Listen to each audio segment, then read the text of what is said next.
Dopo aver parlato nella lezione precedente della raccolta e della lavorazione del caffè, vi illustrerò quali sono i metodi per classificare il caffè.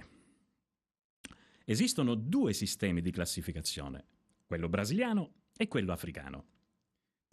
Il primo consiste nel controllare che i chicchi non contengano difetti e impurità. Sapere da quale tipologia di pianta proviene, in quale paese è stato coltivato, l'anno in cui è stato raccolto e molti altri fattori risultano indispensabili per poter classificare il caffè. Ecco i nomi utilizzati per classificare il caffè in base alla sua provenienza. Abbiamo i Mills, coltivati nel Centro e nel Sud America, i Mills provenienti dall'Africa, i Robusta, prodotti in Africa e in Asia, ed infine i brasiliani, che comprendono tutte le qualità coltivate in alcune regioni del Brasile.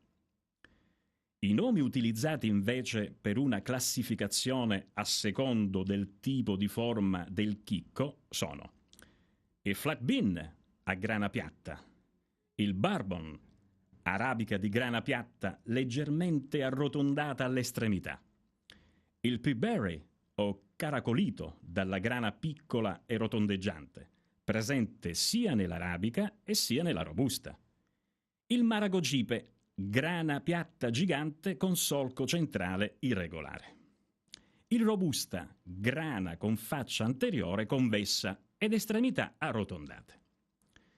Poi abbiamo quelli classificati per grossezza della grana, espressi in crivello. Tale unità di misura sta ad indicare il diametro del chicco misurato in 64esimi di pollice. Per esempio, un caffè di crivello 17 significa 17 64esimi di pollice, che corrispondono ad un diametro di 6,74 mm. Abbiamo quindi i caffè very large bean, gli extra large bean e così via. La diapositiva mostra come avviene tale misurazione.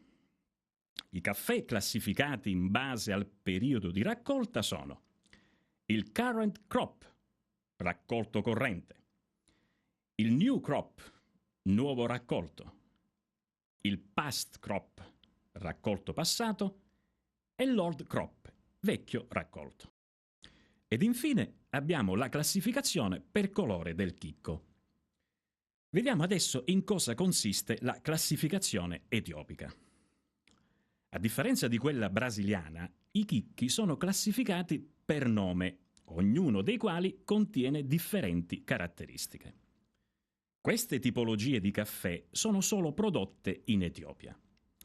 Ed ecco che abbiamo il sidamo, miscela di chicchi piccoli e medi di forma arrotondata e di colore verdastro, il gimma, chicchi ovali di colore verdastro, il gimbi, chicchi ovali con le estremità appuntite di colore verde o giallo verdastro, e l'Arar Longberry, chicchi di forma allungata di colore verdastro, chiamato anche mocha etiopico.